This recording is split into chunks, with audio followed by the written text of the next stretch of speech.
आप लोग ये वैले पार्किंग भी सर्विसेज प्रोवाइड करवाते हैं? कोई गेस्ट को हम बोलते कि हम वैले पार्किंग, अरे छोड़ ना यार, इतना बड़ा तो पार्किंग है तेरा, क्या जरूरत है वैले पार्किंग की।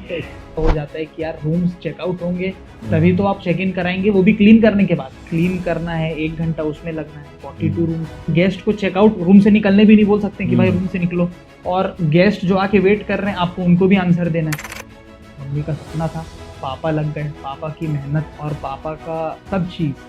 उसके बाद फिर बीच में 2 साल कोविड आ गया, कोविड में काम पूरे बंद हो गए। आप अगर एक इवेंट अटेंड करके आप घर जाओगे तो आप ये नहीं बोलोगे कि उसका डेकोर अच्छा था, उसका लाइट अच्छा था, उसका हॉल अच्छा था, आप बोलोगे, लेकिन वो आएगा सेकेंडरी। सबसे पहले आएगा कि यार घर जाके भी करोगे वहाँ का खाना अच्छा था या फिर वहाँ का खाने में मज़ा नहीं आया। तो आप देख लीजिएगा हफ्ता 10 दिन में 1 या 2 वेन्यू खुल ही रहे हैं। रिजॉर्ट भी खुलेंगे, होटल भी खुलेंगे, सब खुलेंगे। जितने खुल रहे हैं ना उतने पीछे से बंद भी होते जा रहे हैं। 3 दिन बाद ग्रैंड लोटस के नाम का इन्विटेशन आ गया था घर में, तब तक हमारा ओपनिंग डेट नहीं डिसाइडेड था। कमिटमेंट आप सोचिए कि लोग ब्लाइंडली ट्रस्ट, वो शादी को देख के फिर हम लोग ओपनिंग डेट डिसाइड। मेरे पापा ये सोसाइटी में ये इतना वो होल्ड करते हैं, लेकिन मेरा 1.5-2 एकड़ की तो पूरी पार्किंग ही है। How your staff treats to the client और to the customer, that is very important. है किसी भी इवेंट के लिए सबसे पहले हम क्यूरियस रहते हैं वेन्यू को लेकर। तो हमारे शहर में एक बहुत ही शानदार वेन्यू है जिसका नाम है ग्रैंड लोटस, और हमारे साथ जो आज के गेस्ट हैं वो ग्रैंड लोटस के ओनर मिस्टर देवाशीष ठाकुर हैं।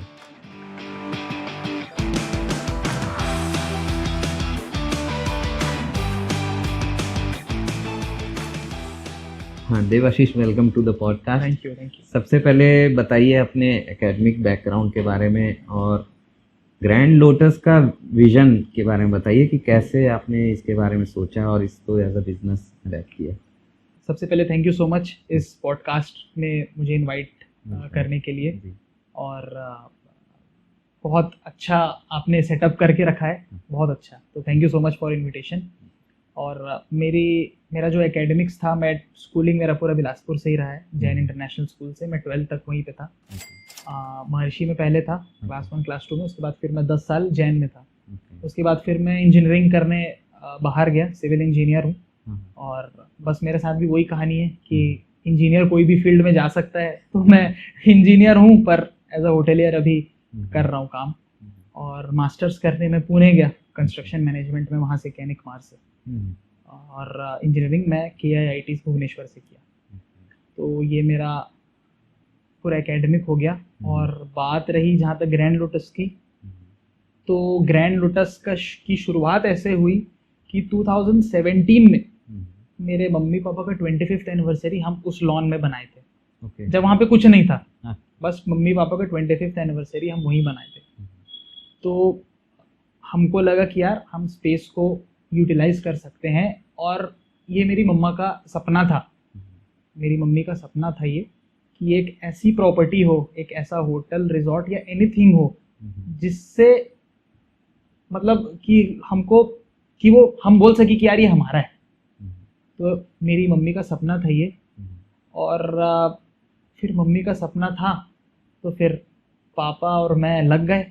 और पापा का जो the kind of reputation he holds, Thakur समाज में ही नहीं, मैं बोलता हूँ कि पूरे बिलासपुर में उनके जैसा रेप्यूटेशन किसी का नहीं है। मतलब I can guarantee you that, आप एक आदमी अगर उनके बारे में बुरा बोलता होगा तो मतलब मैं अपना नाम बदल दूंगा, उनका ऐसा रेप्यूटेशन है। तो हम लोग 2019 से ही हम लोग लग गए।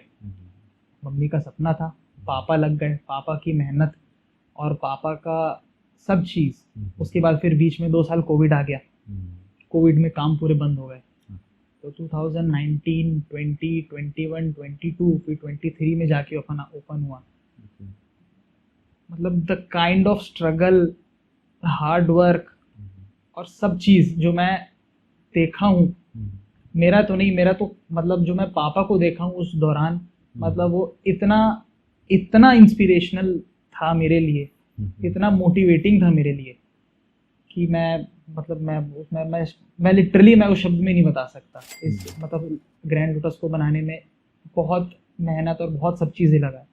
तो बस मम्मी का मेरा सपना था और पापा का मेरा हार्ड वर्क सब चीज़ था। और बहुत मज़े की बात आपको मैं ये बता रहा हूँ, हम लोग को सबसे पहला बुकिंग कैसे मिला था, हम लोग का ओपनिंग डेट नहीं आया था। ओके। हम लोग 12 अप्रैल को ओपनिंग किए थे, हम लोग का ओपनिंग डेट नहीं आया था। अंकल आए, पापा के फ्रेंड हैं, वो पापा को बोले यार मेरे बेटे का शादी है अप्रैल में। तो पापा बोले भैया मैं कर दूंगा। आप बिलीव नहीं करेंगे, उनका सेकंड क्वेश्चन नहीं था। 3 दिन बाद ग्रैंड लोटस के नाम का इनविटेशन आ गया था घर में। तब तक हमारा ओपनिंग डेट नहीं डिसाइडेड था। आप सोचिए मेरे पापा कमिटमेंट, आप सोचिए कि लोग ब्लाइंडली ट्रस्ट। बहुत बड़ी बात। इनविटेशन, वो शादी को देख के फिर हम लोग ओपनिंग डेट डिसाइड किए हैं। मतलब हमारे, मतलब जो मैं बोल रहा था, मेरे पापा ये सोसाइटी में ये इतना वो होल्ड करते हैं। उसके बाद फिर हम लोग सोचे कि यार ये शादी डेट है तो उससे 2 दिन पहले हम लोग ओपनिंग कर लेते हैं अपना। तो फिर मैं वही बोल रहा हूँ कि लोगों का बहुत सपोर्ट रहा है ये वेन्यू को। एक जो भी आज जिस भी जगह में है, जो भी ये वेन्यू है, तो लोगों का बहुत ज़्यादा सपोर्ट रहा है। प्लस मेरे पापा का जो सर्कल है, मेरे पापा इनफैक्ट मैं तो बता रहा हूँ आपको, बहुत सारे बुकिंग्स ऐसे मेरे पापा के नाम से ही आते हैं।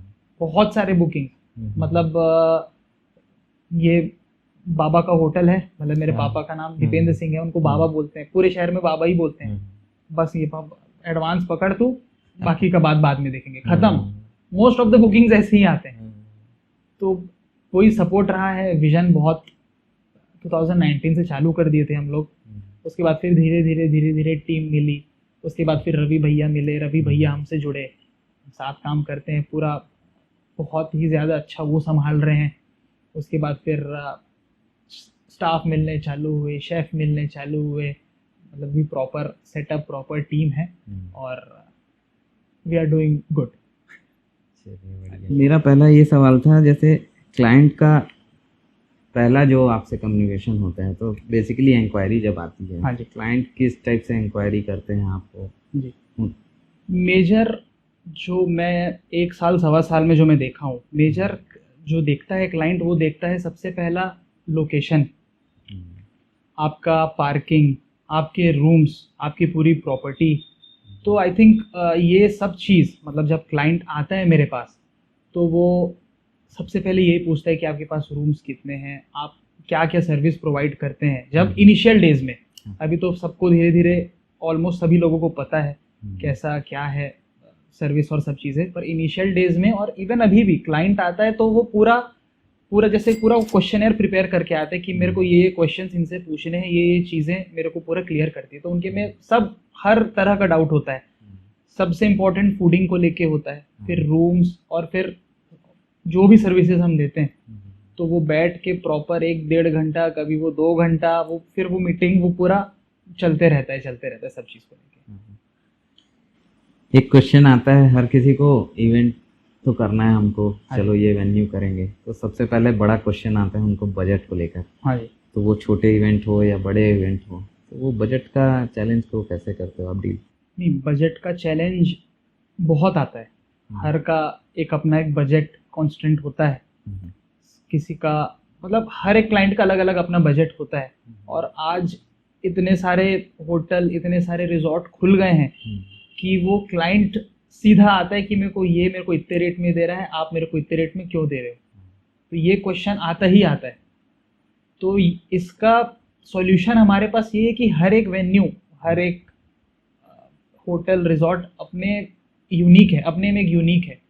तो आप उसको यही बोल सकते हो, आप अपने प्रॉपर्टी, अपने होटल के आप एडवांटेज उसको बता सकते हो कि यार इतना बजट में डिफरेंस क्यों आ रहा है, कि वो आपको इतने में दे रहे हैं, मैं इसको इतने में दे रहा हूँ, तो उसके पीछे रीज़न है। मैं आपको ऐसे ही नहीं दे रहा हूँ, उसके पीछे रीज़न है। मेरे पास ये है, मेरे पास पार्किंग है, मेरे पास लॉन है, मेरे पास बैंक्वेट है, मेरे पास रूम्स हैं। तो ये चीज़ आप उसको पॉइंट नोट करा सकते हो। और सबका एक अपना अपना बजट होता है, उस बजट में वर्क करना। हम लोग तो एकदम खुले आम क्लाइंट को बोलते हैं कि यार आप अपना बजट बताओ मेरे को, मतलब एक एक्सपेक्टेड बजट उनका भी। हाँ जी, वो हमारा ड्यूटी है कि हम उस बजट में कैसे उसमें वर्क करें। जैसे हम बजट दे दिए किसी को, कोई भी एक्स बजट, बोले कि नहीं यार ये मेरे बजट के ना बाहर जा रहा है, तो हम ओपनली पूछते हैं कि आप हमको बजट बताओ कि आपका क्या बजट है। फिर वो हमारा ड्यूटी है कि उस बजट में वर्क करो, क्योंकि हमारा मेन एम यही रहता है कि अगर कोई आया तो फिर वो बुक करा के ही वापस जाए, क्योंकि एक बार वो फिर अगर गया होटल के बाहर तो फिर वो 4 जगह वो एक्सप्लोर करेगा जगह, जो कि सब करते हैं, वेरी नेचुरल, वो सब करते हैं। तो हमारा मेन एम यही रहता है कि वो आए तो उनको आप अच्छे से समझाएं, अपने लोटस के बारे में चीज़ें बताएं कि हम क्या प्रोवाइड करते हैं, क्या आपका इवेंट और हमारा इवेंट मतलब सेम होता है, मतलब आप जो इवेंट करा रहे हो वो हमारा भी, हम भी उतना ही उसमें इन्वॉल्व होंगे और होते ही हैं, क्योंकि हमको भी अपना सब इवेंट एक सक्सेस करना है।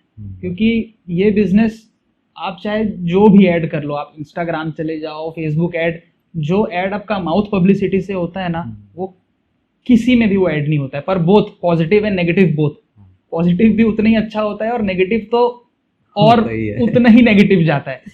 तो आप जो भी करो बजट में काम करो, अच्छा काम करो, तो वो जैसे कि आपका मैं कुछ बजट में काम किया तो आप जाके 4 को बताएंगे ना, वो 4 फिर दूसरे 4 को बताएंगे, तो वही रहता है कि हम उसमें बजट में वर्क करें और उस इवेंट को अच्छा करें, सक्सेस करें। तो जैसे कोई इवेंट होने वाला है तो एक तो चीज़ हो गई वेन्यू, वो फाइनलाइज हो गया। हाँ जी।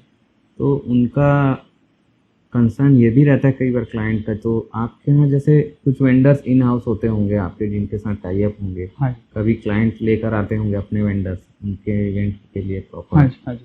तो आप किस टाइप के वेंडर्स आप प्रोवाइड कराते हो और आपका किनके साथ कोऑर्डिनेशन है और उनके बारे में? मतलब इसमें 2 मैं डिवाइड करूँगा। एक तो मेरे हो गए इन हाउस जो होते हैं, सबसे पहला डेकोर जो भी होता है वो मेरे यहाँ परमानेंट ही है। तो उनसे जैसे मेरे साथ जो मीटिंग होता है वैसे सेम मैं अपने वेंडर्स के साथ मीटिंग कराता हूँ, डेकोर वाले के साथ। दूसरे हो गए हैं in house fooding. In house fooding मतलब फूडिंग बहुत ही ज़्यादा इम्पोर्टेंट रोल प्ले करता है एक कोई भी सक्सेसफुल वेन्यू के लिए। फूडिंग सबसे इम्पोर्टेंट है। आप अगर एक इवेंट अटेंड करके आप घर जाओगे तो आप ये नहीं बोलोगे कि उसका डेकोर अच्छा था, उसका लाइट अच्छा था, उसका हॉल अच्छा था, आप बोलोगे, लेकिन वो आएगा सेकेंडरी। सबसे प्राइमरी और सबसे पहले आएगा कि यार घर जाके आप ये करोगे वहाँ का खाना अच्छा था या फिर वहाँ का खाने में मज़ा नहीं आया। आप घर जाके यही बात करोगे आप। तो कोई भी एक इवेंट के लिए फूडिंग सबसे ज़्यादा इम्पोर्टेंट है। तो मेरे भैया हैं, रवि भैया करके हैं, मेरे बड़े भाई ही हैं और वो परमानेंट हैं। और टच वुड हम बहुत इम्प्रूव कर रहे हैं और डेली लर्न कर रहे हैं कि फूड के टेस्ट को कैसे इन्हेंस करें। तो मेरा पूरा फूडिंग है और जो सब चीज़ है, मैनेजमेंट है, सब रवि भैया ही देखते हैं। और उनके साथ साल सवा साल हो गया मेरे को, मतलब डेली उनसे मैं कुछ ना कुछ बात सीखता ही सीखता हूँ।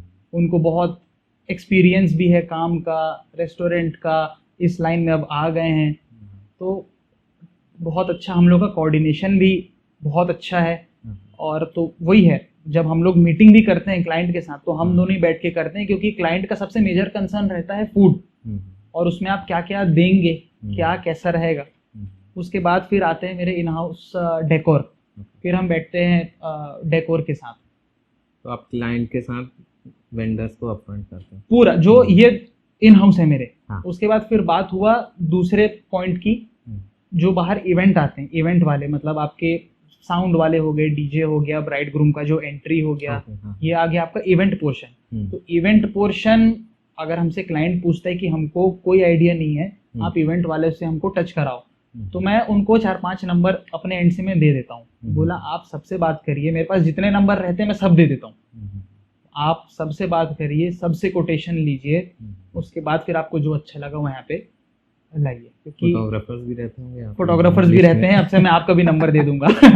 Thank you. तो जैसे कि बिलासपुर के लोगों को जनरली रहता है, कोई कोरबा का आ गया, कोई बाहर के नेबरिंग सिटीज के आ गए, तो उनको इतना आइडिया रहता नहीं है बिलासपुर का। तो हम प्रोवाइड करते हैं और हम करते हैं कि आप ही डील करिए। आप ही डील करिए, आप ही बजट फाइनल करिए उनका। उसके बाद जब इवेंट वाला यहाँ पे आता है तो वो हमारी ड्यूटी है कि उसको लाइनअप कैसे करे, उसको इलेक्ट्रिक पॉइंट कहाँ से दे, उसको अपने जो इन्वेंट्री उनका होता है एक रात पहले सब आ जाती है तो उनका जगह कहाँ है, वो मेरा पोर्शन है। लेकिन बजटरी जो भी पॉइंट है, बजट का पॉइंट है, और वो आप डील करिए।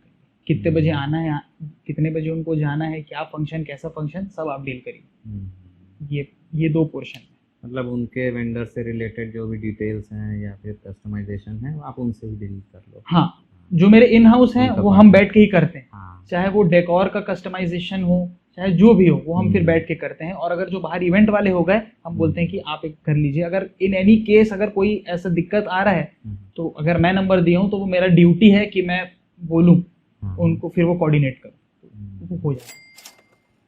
अच्छा, एक सवाल ये था कि फूड तो मेजर पार्ट है और बहुत सही पॉइंट है, उसको हर कोई याद रखता है इवेंट के बाद। 100%। इवेंट अपना वेन्यू पे सबसे मेन कंसर्न गेस्ट का ये भी रहता है, क्लाइंट का कहूँ तो, कि गेस्ट कैपेसिटी के बारे में वो पूछते होंगे पहले इंक्वायरी। हाँ जी, आपकी एमिनिटीज़ में कितने रूम्स हैं, क्या हैं। हाँ। तो उसके बारे में आप बताइए। जब हम चालू किए थे ग्रैंड लोटस तो हमारे पास 25 रूम्स ही थे। तो हम लोग को समझ आया कि 1 साल के बाद हमको समझ आया कि यार रूम्स बढ़ाने पड़ेंगे, क्योंकि बहुत सारे बुकिंग्स रूम के ही कारण हमारे जा रहे थे। तो अभी हम लोग ऊपर 2nd फ्लोर एक्सटेंड कर चुके हैं, तो वो 42 रूम से हमको बहुत पॉजिटिव रिस्पॉन्स मिला है। बहुत सारी चीज़ें अपग्रेडेशन हुई हैं। तो क्लाइंट सब बिल्कुल उनका कंसर्न रहता है कि रूम्स, क्योंकि आजकल पहले जैसा होता था ना कि लड़के वाले अलग रुक रहे हैं, लड़की वाले, आजकल सब एक ही प्रॉपर्टी में रुक के एक ही साथ फंक्शन करें, वो ऐसा ट्रेंड आ गया है। तो उनको जितना मैक्सिमम रूम्स मिल जाए उनके लिए बहुत प्लस पॉइंट होता है। तो बिल्कुल वो मतलब क्या सर्विस रहेगा आपका, आपके रूम्स कितने हैं, ये सब वो पूछते हैं। और अभी 42 रूम्स हो जाएंगे, और अगर फिर समझ में आया तो फिर और एक्सटेंड करेंगे, स्विमिंग पूल बनाएंगे। अभी बहुत सारी चीज़ें हैं दिमाग में, धीरे धीरे अपग्रेड करेंगे। हाँ जी। अच्छा, एक क्वेश्चन था, जैसे कभी कोई क्लाइंट आते हैं आपके पास फिक्स डेट को लेकर कि फलाने डेट में हमारा इवेंट प्लान हो रहा है और आपका वेन्यू उस डेट में बुक्ड है ऑलरेडी, तो वैसे चैलेंजेस को आप कैसे फेस करते हैं? जैसे कि आपका नवंबर दिसंबर की जितनी भी शादियां होती हैं वो जनवरी फेब में बुक हो जाती हैं। मतलब ऑलमोस्ट 60-70% बुक हो जाती है जनवरी फेब मार्च में। आजकल इतने पहले की बुकिंग्स आने चालू हो गई हैं। अब जिनका मुहूर्त ही लेट निकलता है और उनको मान लीजिए अक्टूबर में ही निकला है मुहूर्त और उनको नवंबर दिसंबर में करना ही है शादी, तो हमारे पास ऑप्शन यही रहता है कि हमारे जो भी वेकेंट डेट्स हैं वो बताऊं उनको कि आप इस डेट में कर सकते हो, हमारा ये खाली है।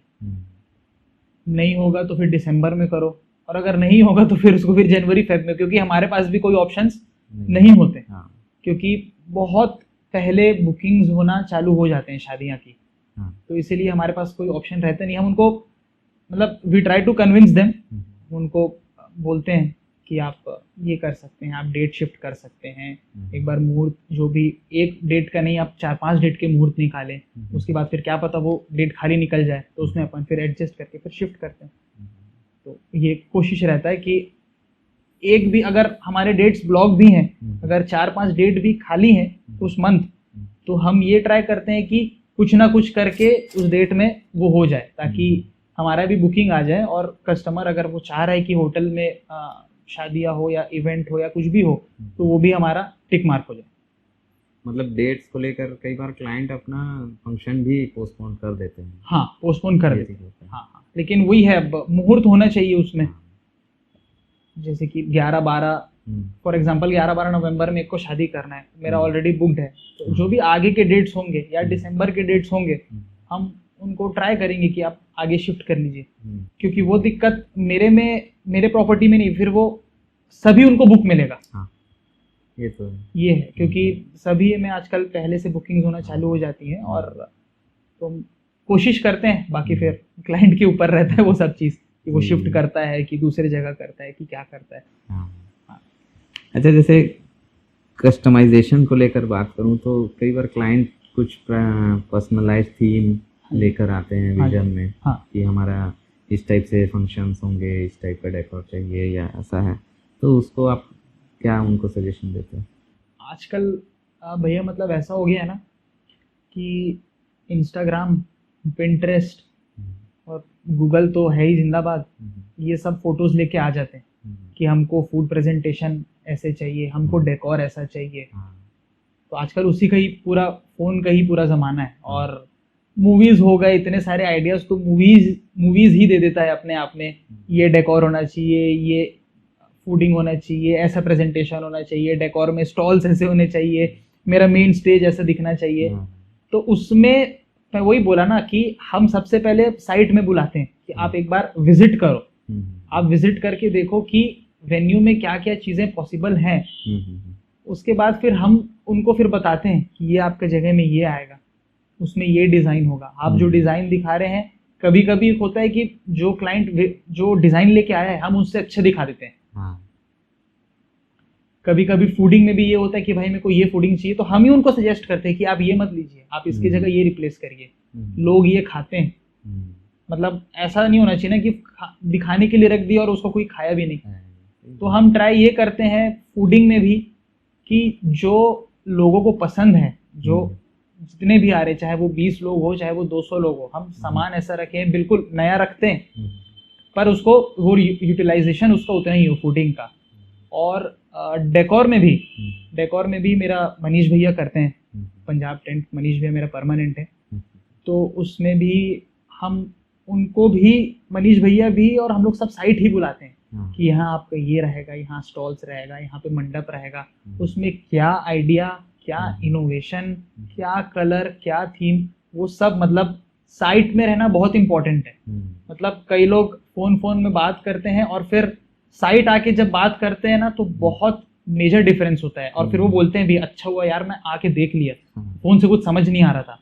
तो आप सारी पॉसिबिलिटीज वहाँ क्लियर हो जाती हैं। सब पॉसिबिलिटीज, आपको इंडोर करना है तो बैंक्वेट में इंडोर कर लो, आपको बाहर करना है तो बाहर कर लो। तो आपका ना विजन बहुत ब्रॉड और बहुत क्लियर हो जाता है एक बार साइट आके, एक बार चीजें देख के समझ के। बाकी फिर कस्टमाइजेशन और ये और उससे अच्छा ही करते हैं।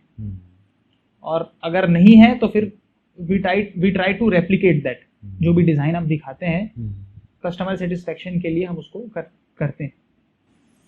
तो एग्जांपल के लिए ऐसा कोई है क्या, कोई यूनिक टाइप का थीम आया हो और आपने उसको फुलफिल किया? यूनिक टाइप का थीम मतलब बैंक्वेट में, जो मेरा बैंक्वेट है मतलब उसमें हम लोग जब चालू किए थे और हमको खुद नहीं पता था कि उसके अंदर इतने सारी चीज हो सकते हैं। जैसे कि अभी क्रेडाई का हुआ 27-29 था पिछले मंथ में।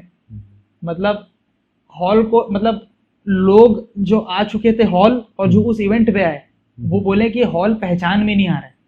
मतलब पूरे स्टॉल्स लगे हुए थे, बीच में स्टॉल लगा हुआ था। और उसके बाद फिर एक सूफी नाइट हुआ था। मतलब इतना फेर बदल हो जाता है ना। फिर हम लोग को लगा कि हाँ यार ये सब चीजें भी बैंक्वेट में हो सकती हैं। तो उस चीज की जो भी रिक्वायरमेंट आता है हम ना बोलते ही नहीं है, सब हो जाएगा। इतने मतलब कैंपस शूज का एक वहाँ पे डला था, एक इवेंट हुआ था। ग्रीन प्लाईवुड का हुआ था। तो मतलब ये सब हम लोग को पता ही नहीं था ना इनिशियल डेज में कि यार ये, हम लोग को लगा कि संगीत, शादी, रिसेप्शन ये सब होता, हम लोग को तो बिल्कुल आइडिया नहीं था कि ये सब भी हम लोग कवर कर लेंगे। पर धीरे धीरे हर टाइप के इवेंट्स आप अपॉर्चुनिटीज मिलती गई, लोगों का सपोर्ट रहा, तो वो आज मतलब ऐसा है कि अब हर इवेंट उस वहाँ पे बैंक्वेट में हो चाहे लॉन में हो, वो मैनेज करके सब चीज़ अच्छे से हो जाता है। अच्छा, एक इशू क्लाइंट के मन में रहता है जिसको आप कैसे डील करते हो आप बताओगे? जब ज़्यादातर जैसे लॉन में अगर कोई इवेंट होने वाला है तो वेदर एक बहुत बड़ा चैलेंज रहता है। हाँ जी। तो इसको लेकर आपकी क्या प्रिपरेशन रहती है? वेदर भी बहुत आजकल, मतलब 12 महीना कब बारिश हो जाए, मतलब यू नेवर नो। जैसे उसमें इसमें क्या करते हैं हम लोग कि क्लाइंट से हम लोग पहले से उनको इन्फॉर्मेशन दे देते हैं कि हो सकता है बारिश हो, शाम को वेदर फोरकास्ट देख के या फिर नॉर्मली वेदर बाहर निकल के देख के। तो उस चीज़ में हम लोग क्या करते हैं, आपका इवेंट हो रहा है तो आपको इवेंट तो करना ही है, आपका शादी उस डेट में, तो शादी तो आपको करना ही है। आप खाना रखे हैं तो आपको खाना तो खिलाना ही है। तो अगर फॉर एग्जांपल जो चीज़ लॉन में है और लॉन में बारिश हो गया या उसके आसार हैं, तो हम लोग क्या करते हैं, थोड़े बहुत फूड बैकअप जो होते हैं ना, 40-50% फूड बैकअप हम लोग बैंक्वेट में शिफ्ट करके रखे रहते हैं। इन इमरजेंसी, जैसे कि बारिश हो ही गई, तेज बारिश हो गई, तो हमारा स्टेज, ब्राइड ग्रूम, ये सब अंदर शिफ्ट हो गया, और फूड, सब चीज शिफ्ट करना पॉसिबल नहीं होता है, लेकिन मेजर थिंग्स जो होते हैं वो हम बैंक्वेट में ही शिफ्ट कर देते हैं, ताकि इवेंट में कोई रुकावट ना हो। क्योंकि आपको तो करना ही है, आप पोस्टपोन तो कर सकते नहीं है, वो इवेंट आपको करना ही है। तो हम लोग फूड बैकअप चालू कर देते। जैसे कि कल का ही मैं एग्जांपल दे रहा हूँ। कल मेरा लॉन में था फंक्शन, कल शाम को थोड़ा थोड़ा बारिश होना चालू हो गया था, तो हम लोग सेम चीज किए कि बैंक्वेट में रख के अपन बैकअप रख दिए थे, और यहाँ पे लॉन में चल रहा था। पर भगवान की कृपा से कल बारिश शाम को बहुत थोड़ा सा हुआ, उसके बाद फिर हुआ ही नहीं। तो ये बैकअप रखना जरूरी है, और क्लाइंट को इन्फॉर्म करना कि अगर बाहर है तो हम उसको अंदर शिफ्ट करेंगे बारिश में, बैकअप में। ये इंपॉर्टेंट है। उसको जो भी आप चीज कर रहे हो ना, छोटे से छोटा चीज कर रहे हो, आप बता दो होस्ट को कि हम ऐसा ऐसा प्लान कर रहे हैं, ऐसा ऐसा प्लान कर रहे हैं, इसमें आपका क्या लुकआउट है। क्या पता वो हमको अच्छा आइडिया देते, जरूरी तो है नहीं कि हमारे उसके, क्या पता वो कुछ ऐसा बोल दे जो आउट ऑफ द बॉक्स हो कि हाँ यार ये भी कर सकते हैं। तो एक बार उनको इन्फॉर्म कर दो कि हम ऐसा ऐसा कर रहे हैं, should we go, should we proceed और शुड वी नॉट। तो ये रहता है। अच्छा, जैसे बजट का एक पोर्शन बोल सकते हैं, या फिर ऐसा बोले कि आपके जो भी सर्विसेज आप देते हो आपके वेन्यू में, तो उसमें कुछ एक्स्ट्रा फीस या हिडन चार्जेस, ऐसा कोई क्लाइंट के कोई सरप्राइज तो नहीं रहता फाइनल बिल में? नहीं, क्लाइंट के लिए कोई सरप्राइज नहीं होता। जो मीटिंग जो होता है, जो मैं बताया, जो 1-1.5 घंटा जो पूरा स्ट्रेच होता है, उसमें हम सबसे इम्पोर्टेंट बजट की बात करते हैं। और बिल्कुल सही क्वेश्चन है कि लोग पूछते हैं कि भाई आखिरी में टिका तो नहीं दोगे कुछ आप, कुछ ये इलेक्ट्रिसिटी बिल लो, ये बिल लो। तो ऐसा कुछ नहीं होता। हम मतलब पूरी कोशिश करते हैं कि सब चीज उनको डे 1 में ही क्लियर हो कि हमारा इतना इतना ये जो भी चार्ज है ये है, कोई उसमें हिडन फीस नहीं है, कुछ भी नहीं। तो ये हम बता के ही चलते हैं, क्योंकि मैं बोला ना भैया, ये पूरा माउथ पब्लिसिटी का खेल है, पूरा माउथ पब्लिसिटी का। और नेगेटिव माउथ पब्लिसिटी बहुत जल्दी होता है, बहुत जल्दी। वो 4 को बताएगा, वो 4:40 को बताएगा, वो 40-400 को बताएंगे, तो वो बहुत गंदा माउथ पब्लिसिटी होता है। तो हम ये कोशिश करते हैं कि जितने टॉपिक्स हम कवर कर सके, जितना हम क्लाइंट के माइंड को क्लियर कर सके, उनका जो भी डाउट है उतना हमारे लिए प्लस पॉइंट रहता है। तो ऐसा कुछ हिडन चार्जेस और ये सब हिडन चार्जेस के नाम पे पर यही है, पर वो हिडन नहीं रहता। 2 दिन की अगर आप कोई भी इवेंट कर रहे हो, आपके एक्स्ट्रा प्लेट्स हो गए या एक्स्ट्रा जो भी हो गए, तो वो चार्जेस रहते हैं, पर वो तो वो सामने ही रहता है, वो हिडन रहता नहीं है। अगर 1 प्लेट भी बढ़ा रहे हैं, अगर पूरे जैसे कि 400 लोग हैं, 400 प्लेट आपके खत्म हो गए, अगर वो 5 प्लेट भी बढ़ा रहे हैं ना, तो विदाउट होस्ट सिग्नेचर हम वो रखते ही नहीं। ये एकदम स्ट्रिक्ट रूल है। हम रखते गए, होस्ट आके बोल दिया भाई किसके परमिशन से रखे। तो वही है, हिडन चार्जेस के नाम में आखिरी में फिर यही देते हैं उसको कि भाई 2 दिन में आपके इतने प्लेट्स यूज हुए हैं, यही बस है, और कोई सच कोई हिडन चार्जेस पहले से कम्युनिकेट रहता है ये पूरा पहले से, मतलब पूरा क्लियर। और ऐसा भी है ना कि हम लोग के इवेंट इंडस्ट्री में ये चीज़ तो हमेशा से है कि आप 4 अच्छे काम कर लो, लेकिन एक खराब काम किए तो वो आगे आपका माउथ पब्लिसिटी नेगेटिव ही जाएगा। मतलब इतना सेंसिटिव बिजनेस है ना भैया, इतना सेंसिटिव है। आप साल में 365 दिन है, आप 364 दिन अच्छा इवेंट कर लोगे, और लास्ट डे आपका इवेंट खराब हो गया ना, तो आपका वो मान के चलिए वो पूरा साल खराब है।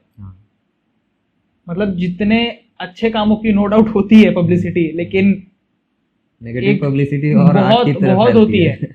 और लोगों को ना दूर से इसके में तो यार ये तो महीने में 30 में से 20 काम कर रहा है, साल में 200 काम कर रहा है, तो ना लोगों को यही दिखता है कि यार ये तो अच्छा बुकिंग है इसका ये, लेकिन पीछे जो दर्द और ये सब जो होता है ना, वो हम ही जानते हैं कि कैसे क्या हमको फेस करना पड़ता है, क्या करना पड़ता है। पर ठीक है, भगवान की कृपा से सब स्मूथली चल रहा है और आगे भी चलेगा। अच्छा, जैसे क्लाइंट आते हैं जब आपके पास इंक्वायरी लेकर, तो उनके जो क्वेरीज रहते हैं उसमें आपकी जो अम्यूनिटीज़ में जो सर्विसेज हैं, हाँ। थोड़ा उनके बारे में डिटेल में बताइए कि आप क्या क्या अम्यूनिटीज़ अपने देते हैं, क्या क्या सर्विसेज देते हैं। सबसे इम्पोर्टेंट जो मेरे होटल का जो यूएसपी लगता है वो है पार्किंग और लोकेशन। ओके।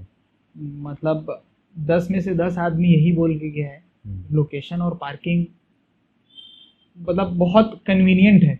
लोकेशन भी बहुत क्लोज टू द सिटी है और पार्किंग भी मेरा 1.5-2 एकड़ की तो पूरी पार्किंग ही है। तो सबसे इम्पोर्टेंट सर्विस मेरे नज़रिए में तो यही हुआ कि लोग इन हाउस पार्किंग है, लोकेशन पास में है। और अगर अपन बात करें अंदर सर्विसेज की क्या करते हैं तो सबसे इम्पोर्टेंट जो मैं बोला फूड है। फूड को आप हॉस्पिटैलिटी मतलब आप सर्विस प्रोवाइड आप कैसे करते हैं। जब वहाँ पे इवेंट चलते रहता है तो how your staff treats to the client और to the customers, that is very important. वो बहुत इंपॉर्टेंट है। तो उस चीज़ में बहुत ज़्यादा ध्यान रहता है कि कोई भी जो हमारे स्टाफ रहते हैं वो हाँ बोल दो बस। अगर वो गुस्सा कर रहा है या कुछ भी, कभी कभी कुछ हो जाते हैं कुछ 19-20, तो वो गुस्सा कर रहा है तो सुन लो, सॉरी बोल के निकल जाओ, लेकिन उससे बहस मत करो। मैं वही बोल रहा हूँ, बार बार उसी पॉइंट में आ रहा हूँ, माउथ पब्लिसिटी का, क्योंकि अच्छे से ज्यादा ना लोगों को बुरा सुनना पसंद है। लोग बुराई बहुत एकदम उससे शौक से सुनते हैं, अच्छा ही नहीं सुनते। तो मैं यही, हम लोग का जब स्टाफ मीटिंग भी होता है, हमारे शेफ लोग के साथ भी मीटिंग होता है, तो यही बोलते हैं कि जो भी क्लाइंट बोल रहा है या आपको सुना रहा है उसको सुन लो, कुछ वो मत करो, आप उसको रिएक्ट मत करो, सॉरी सर मैं ध्यान दूंगा या कुछ भी जो भी रीजन रहेगा, या फिर काम अगर आपसे तुरंत होता है तो कर दो, नहीं होता है तो सॉरी बोल के कर दो, और इन वर्स्ट केस सिनेरियो हमको आके बताओ। सर्विस के हिसाब से जैसे मैं पार्किंग बोला वो है ही, उसके बाद फिर लॉन आता है मेरा, 45,000 स्क्वायर फीट का मेरा लॉन है, तो उसमें बहुत अच्छी गैदरिंग हो जाती है। 2500 3000 एकदम इजीली गैदरिंग हो जाती है। मेरा बैंक्वेट है 10,000 स्क्वायर फीट का। इन हाउस अगर किसी को इन हाउस करना है 400-500 लोग का, तो वो इन हाउस मतलब बैंक्वेट के अंदर बहुत अच्छे से हो जाता है। 3 छोटे बैंक्वेट है मेरे, 1500 स्क्वायर फीट के, तो उसमें छोटी किटी पार्टी हो गई 20 लोग की, 25 लोग की, 30 लोग की, तो वहाँ वो एकोमोडेट हो जाती है। रूम्स में बताया जैसे भी 42 रूम्स हो जाएंगे। आप लोग ये वैले पार्किंग भी सर्विसेज प्रोवाइड करवाते हो? वेडिंग होता है तो हम वैले पार्किंग, उसमें भी 2 चीज है। कोई गेस्ट को हम बोलते हैं कि हम वैले पार्किंग, अरे छोड़ ना यार, इतना बड़ा तो पार्किंग है तेरा, क्या जरूरत है वैले पार्किंग की। तो कभी कभी वैले पार्किंग यूज ही नहीं होता, वो लोग बोलते इतना बड़ा पार्किंग है रख के आ जाएंगे, तो यूज नहीं होता। लेकिन हम बोलते हैं, और इसलिए बोलते हैं क्योंकि वो प्रॉपर वे से गाड़ी लगाना, सब चीज लगाना वो हो जाता है, पर एक मैनेज वे में रहता है। तो हम वैले वाले का पूछते हैं, अब जिनको नहीं चाहिए तो वो उनका हम फिर नहीं लगाते ऐसा। लेकिन वी ट्राई कि हम वैले उनको वो करें। कोई कल्चरल थीम या कोई इवेंट, ऐसा कोई एग्जांपल, जैसे पंखीड़ा आप ही क्या हुआ था? हाँ जी। उसके बारे में बताइए कि आपका कैसा टोटल प्लान आउट हुआ और क्या था? पंखीड़ा बहुत ही शानदार इवेंट था। मतलब मेरे ख्याल से छत्तीसगढ़ का या सेंट्रल इंडिया का सबसे बड़ा इवेंट था। उसके मतलब बहुत ही अच्छा, पंखीड़ा की पूरी टीम बहुत ही ज़्यादा फ्रेंडली। आकाश भैया जो हैं बहुत ही ज़्यादा फ्रेंडली। उनसे एक टास्क था बहुत बड़ा कि इतने बड़ा इवेंट हो रहा है यार, करीब करीब 4-5-6 हज़ार लोग आएंगे, इतने सारे लोग आएंगे, कैसे करना है, बाहर ट्रैफिक कैसे करना है, वीआईपी गेस्ट को कैसे लाना है, बैरिकेडिंग कैसे करना है। तो वो इतना अच्छा कोऑर्डिनेशन और इतना अच्छा बॉन्डिंग हुआ पंखीड़ा टीम के साथ कि वो सब स्मूथली चलता गया। जो बॉलीवुड एक्टर एक्ट्रेस भी आई थी, उनका एंट्री कहाँ से होगा, उनका एग्जिट कहाँ से होगा, कितना सेफ रहेंगे सब चीज़, तो वो बहुत प्लानिंग लगी है, बहुत प्लानिंग प्लॉटिंग लगा है। उसके बाद फिर वो मतलब बहुत अच्छा इवेंट था, बहुत शानदार इवेंट था पंखीड़ा, और बहुत ही लार्ज स्केल इवेंट था। बहुत लार्ज स्केल इवेंट था। मतलब पार्किंग, मैं तो होटल में ही था, मतलब मैं पार्किंग से पूछा, बाहर ट्रैफिक का पूछा, तो मतलब इतना ट्रैफिक था कि मतलब मेरे होटल से लेके पूरा वो तिफरा पुल तक का पूरा ट्रैफिक था। पूरा पैक्ड था पूरा, इतना तो अच्छा इवेंट था, और उस इवेंट को सक्सेसफुल करने के लिए ही पूरा टीम एफर्ट था, पूरा पंखेड़ा की टीम, मेरे होटल के स्टाफ, कोऑर्डिनेशन और बॉन्डिंग का रहता है भैया सब चीज़। कोई भी इवेंट आपको, जो भी वेंडर्स हैं उनसे आपको कोऑर्डिनेशन अच्छा करना है, चाहे वो जो भी वेंडर हो, चाहे वो छोटा इवेंट हो चाहे वो बड़ा इवेंट हो, कोऑर्डिनेशन इज द की। तभी आप मैनेज अच्छे से कर पाओगे। आप दूसरे आदमी को आप जानते ही नहीं हो, तो उसको आप कैसे क्या बोलोगे, कैसे बोल दोगे कि तू ये कर तू ये कर। ये कोऑर्डिनेशन रहेगा, आप उसको इन्फॉर्मेशन कर दोगे कि भाई ये मेरे होटल में दिक्कत आ चुकी है, इससे ध्यान देके रहना कि ये रिपीट ना हो कुछ इवेंट में। तो ये सब करते करते इवेंट होता है। वही बोला ना, इवेंट एक पीछे क्या चलते रहता है, वो बहुत सारा प्लानिंग, प्लॉटिंग, ब्रेनस्टॉर्मिंग, बहुत सारे चलते रहते तो एक इवेंट होता है। अच्छा, क्लाइंट एक चीज़ भी कंसर्न रहता है क्लाइंट का कि वेन्यू में जा रहे हैं हम, अपने घर पे तो है नहीं, तो उस वेन्यू में भी कई रिस्ट्रिक्शंस रहते हैं। तो आपके वेन्यू में भी ऐसे कुछ रिस्ट्रिक्शंस हैं, तो उसके बारे में बताइए। हमारे वेन्यू में मतलब 0 रिस्ट्रिक्शंस है, क्योंकि हमारा ये मानना है कि अगर कोई भी इवेंट करने आ रहा है, या शादी कर लो या एनिवर्सरी कर लो, बर्थडे कर लो, वो होस्ट और वो क्लाइंट मतलब इंजॉय करने आए।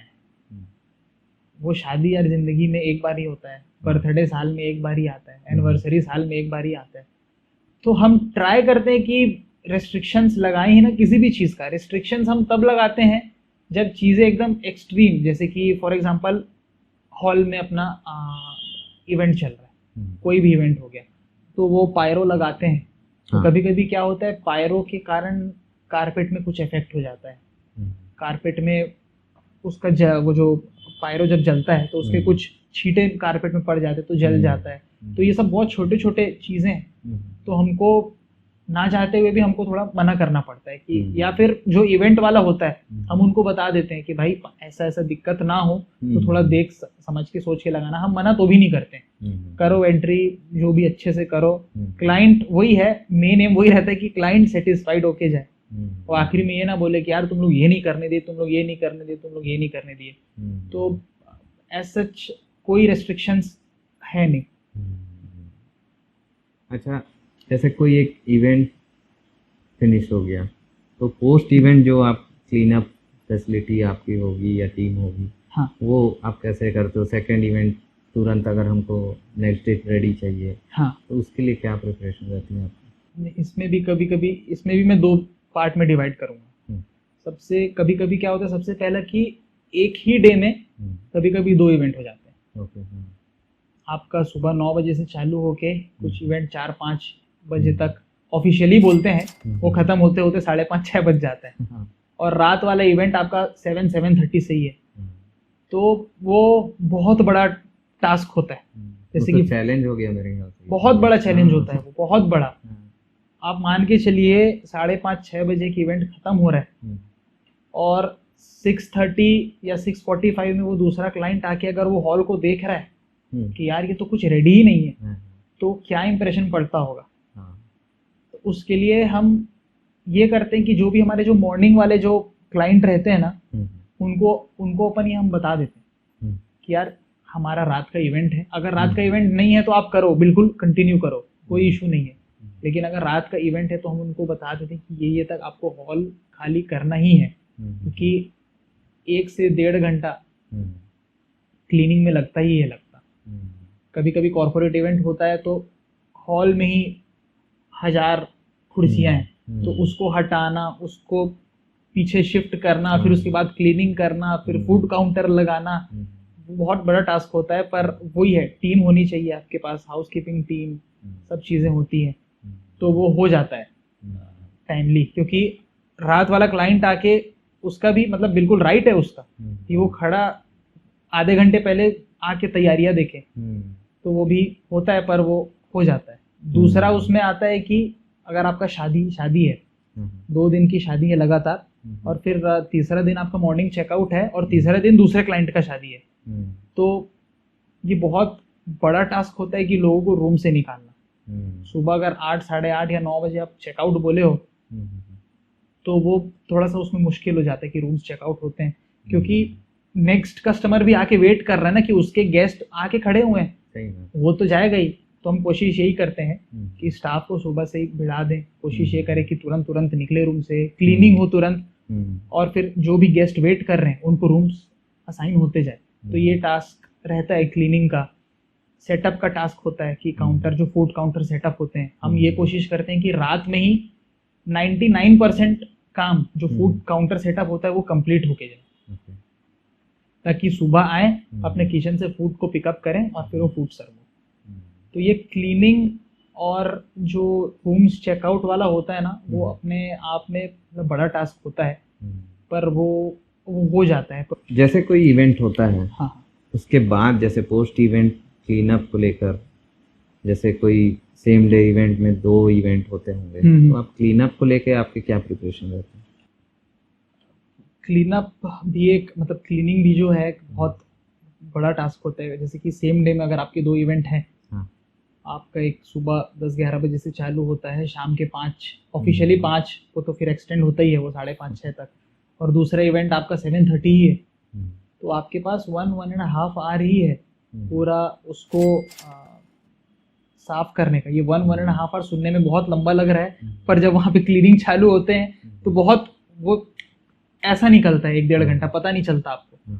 तो हम ये करते हैं कि जो सुबह वाले जो क्लाइंट होते हैं, हम उनको ये बता देते हैं कि इन एनी केस हमको 4:35 हमको ये हॉल चाहिए ही, कैसे भी हाल में हमको खाली, क्योंकि वो हमारी मजबूरी है। क्योंकि हम फिर रात वाले क्लाइंट को हम नहीं रोक के रख सकते ना कि हमारा हॉल नहीं क्लियर हुआ है तो आप अपना टाइम ही शिफ्ट कर दो, वो तो उसका फॉल्ट नहीं, वो फिर होटल में फॉल्ट आएगा। तो हम लोग वो प्रॉपर उनको इन्फॉर्मेशन देते हैं कि हमको इतने बजे तक हॉल क्लियर चाहिए ही, प्लस उसके साथ अगर थोड़ा सा टाइम एक्सटेंड होता ही है वो उसमें वो हो ही जाता है, इवेंट आप करा रहे हो तो उसमें जो मैन पावर लगते हैं, जो जितनी भी टीम लगती है क्लीनिंग की, फिर वो एक साथ भिड़ते हैं फिर पूरा सब चीज़ का। कॉर्पोरेट इवेंट हो गया तो कभी कभी चेयर्स अंदर लगे हैं थिएटर स्टाइल में, तो उसको फिर निकाल के करो, फिर राउंड टेबल्स करो। मैं वही बोल रहा हूँ ना, लोगों को दूर से बहुत अच्छा लगता है कि इसके में ये बुकिंग है, लेकिन the reality it is difficult, पर वो हो जाता है स्मूथ प्रॉपर एक प्लानिंग। और उससे चैलेंजिंग है, लेकिन आपके पास है वो टीम, तो आप हाँ, टीम होना और मैन पावर, क्योंकि आप अगर आप बोल रहे हो कि आप 1000 कुर्सी या मान के चलो 500 ही कुर्सी फॉर दैट केस, अगर आप बोल रहे हो कि 2 आदमी उठा देंगे 1 घंटे में, तो वो चीज़ पॉसिबल ही नहीं। उसके बाद फिर क्लीनिंग है, उसके बाद फिर दुनिया भर की चीज़ है, उसके बाद फिर काउंटर को क्लीन करो, फूड रखो, पिकअप करो, तब तक क्लाइंट आगे वेट करके देख रहा है कि अभी तक रेडी क्यों नहीं है, मेरे गेस्ट आके वेट कर रहे हैं, ऐसा ना हो। तो ऐसा हुआ नहीं है कभी और ना होगा। तो वो टीम रहती है पूरी रेडी रहती है। और उसके बाद फिर शादी का भी मैं जैसा बोला, शादी में भी ये एक पार्ट हो गया। दूसरा पार्ट हो गया जब शादियां होती है 2 दिन की, तो तीसरे दिन मॉर्निंग उनका चेकआउट होता है, और उनके चेकआउट के दौरान ही अगर वेडिंग है किसी का तो वो और उनके गेस्ट आने चालू हो जाते हैं। तो वो भी एक बहुत डाइसी सिचुएशन, मतलब थोड़ा सा एक दिक्कत वाला हो जाता है कि यार रूम्स चेकआउट होंगे तभी तो आप चेक इन कराएंगे, वो भी क्लीन करने के बाद। तो रूम्स चेकआउट होंगे, आपको क्लीन करना है, 1 घंटा उसमें लगना है, 42 रूम्स हैं, 1 घंटा उसमें लगना है आपको। तो वो भी मतलब एक थोड़ा सा दिक्कत वाला हो जाता है कि आप उनको गेस्ट को चेकआउट रूम से निकलने भी नहीं बोल सकते कि भाई रूम से निकलो, और गेस्ट जो आके वेट कर रहे हैं आपको उनको भी आंसर देना है। तो मतलब दोनों साइड से फर्स्ट हम मतलब प्रेशर हमारे ऊपर ही आता है। पर वही है, आप प्रायर एक इंफॉर्मेशन, प्रायर नोटिस दे दो कि मेरे को 8:30 तक मेरे को खाली करना ही है, क्योंकि हमारी मजबूरी, हम उसको कुछ नहीं कर सकते, क्योंकि हमको अगले को रूम्स देना है, तभी वो रूम्स चेक इन करेगा, फिर उसका फिर वो इवेंट चालू होगा, तो रूम में आएगा, ब्रेकफास्ट करेगा, ये करेगा। तो उसमें इन दैट केस हम क्या करते हैं, अगर कुछ चीज़ रूम नहीं हो रहा है तो जो चेकआउट वाले गेस्ट होते हैं वो तो अपना थोड़ा टाइम लेके चेकआउट करते हैं। जिनकी गैदरिंग आ रही है, जिनकी पार्टी आ रही है, उनका हम करते हैं कि हम ब्रेकफास्ट लगा देते हैं। तो वो ब्रेकफास्ट करें, हॉल में सेटल हो जाएं, और चेक इन जो रहेगा धीरे धीरे जब वो चेकआउट होंगे, क्लीनिंग होगा, तो फिर उसमें आप चेक इन आप धीरे धीरे करते जाओ। लेकिन हम उनको थोड़ा सा गेस्ट को प्रेशर देते हैं कि सर चेकआउट करिए। सही। अच्छा, जैसे आप बताइए कोई एग्जांपल के साथ में हो, या फिर ऐसे है कि कोई एक लिमिट आपने डिसाइड करके रखी है कि मिनिमम पैक्स इतने रहे, या लार्ज क्राउड वाले कोई इवेंट हो। हाँ, तो ऐसा कुछ आपका लिमिट है? लिमिट मतलब जैसे 20 लोग मिनिमम है, 20 लोग का एकदम मिनिमम होना चाहिए। बाकी उसके बाद फिर लार्ज का तो कोई है नहीं, आप जितने लोग ले आओ। और चाहे आप 20 लोग का करो, चाहे 200 लोग का करो, चाहे 2000 लोग का करो, इन्वॉल्वमेंट किसी भी इवेंट में वो चीज़ सेम रहता है। चाहे आप वो 20 लोग का आप कुछ भी कर लो, आप मीटिंग कर लो, चाहे किटी कर लो, एनीथिंग, चाहे आप 2000 लोग का कर लो, आपका जो इवेंट में इन्वॉल्वमेंट है और प्लानिंग है वो उतना ही रहता है। 20 लोग में थोड़ा सा कम हो जाता है, लेकिन आपको एफर्ट और वो उतना ही डालना है, क्योंकि वो 20 आपके कस्टमर है। क्या पता वो 20 आके अगर 20 को अच्छा लग रहा है तो उसमें से 2 आपको बुकिंग मिले। तो चाहे आप 20 लो, चाहे 200 लो, एनी नंबर, आपके अगर 600 गेस्ट भी आ रहे हैं तो वो 600 गेस्ट आपके कस्टमर है। उनको अच्छा लगेगा तो ही तो वो फिर बुक करेंगे ना। अब उनको अच्छा नहीं लगा तो फिर 600 लोग तो फिर आपका कोई मतलब ही नहीं हुआ। तो आपको हर एक इवेंट में, हर एक वेडिंग में आपको उतना ही एफर्ट डालना है कि यार लोगों को अच्छा लगना चाहिए, वो अच्छा बोल के बाहर निकले, सेटिस्फाइड होके बाहर निकले। तो कोशिश वही रहती है। तो एनी नंबर हमको सेटिस्फाइड करके ही अपने को गेस्ट को भेजना। अच्छा, जैसे अब आजकल के कॉम्पिटिटिव ज़माने में और हमारा जो इवेंट इंडस्ट्री है जो कि बूम कर रहा है, हाँ, हर आए दिन कोई नए रिजॉर्ट ओपन हो रहे हैं या वेन्यू ओपन हो रहे हैं, तो इस चीज़ों से कैसे आप इवॉल्व करते हो? आज के मेरे को जैसा लगता है, आज के टाइम में सबको रेस्टोरेंट खोलना है। सबको आप देख लीजिएगा, हफ्ता 10 दिन में 1 या 2 वेन्यू खुल ही रहे हैं। रिजॉर्ट भी खुल रहे हैं, खुलेंगे, होटल भी खुलेंगे, सब खुलेंगे। तो लोगों के ऊपर लोग ना सिर्फ यही देख रहे हैं कि यहाँ पे ये होटल खुल रहा है, यहाँ पे ये होटल खुल रहा है। और जितने खुल रहे हैं ना, उतने पीछे से बंद भी होते जा रहे हैं। तो लोगों को वो नजर नहीं आ रहा है कि ये बंद हो गया, ये बंद हो रहा है। लोगों को सिर्फ यही दिख रहा है कि ये यहाँ पे ये नया खुला, यहाँ पे ये नया खुला, यहाँ पे ये नया खुला। तो कंपटीशन तो है, नो डाउट कंपटीशन बहुत है, लेकिन उसको हर अपने इवेंट, अपने वेन्यू में बुला के चीज़ें बताना कि यार मेरा होटल ये है, मेरे होटल में ये है।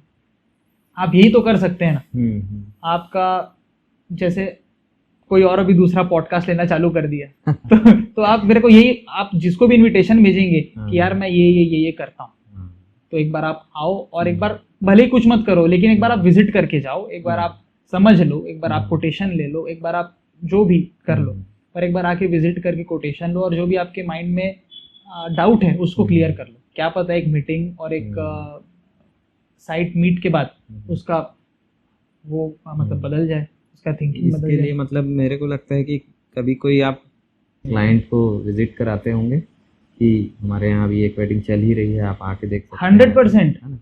100% हम तो फूड टेस्टिंग के लिए बुलाते हैं। फूड टेस्टिंग के लिए, जैसे कि जिसका कोई नया बुकिंग है, आगे बोले कि यार आपका फूड कैसे रहता है, तो हम उनको बकायदा फ़ोन करके इनवाइट करते हैं कि इस डेट में ये फंक्शन है, आप प्लीज़ मेरे तरफ से आप आइए और फूड टेस्ट करिए। हम उनके रिक्वेस्ट करके बुलाते हैं, क्योंकि चीज़ें आप देखेंगे आपका तो ही विजन क्लियर होगा। बिना देखे आप होगा ही नहीं, और फ़ोन में तो होगा ही नहीं। तो हम बुलाते हैं कि आओ आप हमारा प्रेजेंटेशन देखो, आप हमारा फूड टेस्ट करो। तो हम उनको इनवाइट करते हैं, बिल्कुल करते हैं।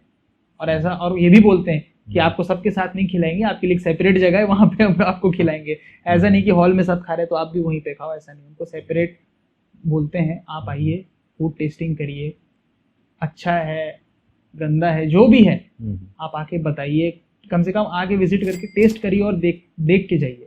तो उससे बहुत डिफरेंस आता है, उससे बहुत विजन क्लियर होता है लोगों का, बहुत ज़्यादा।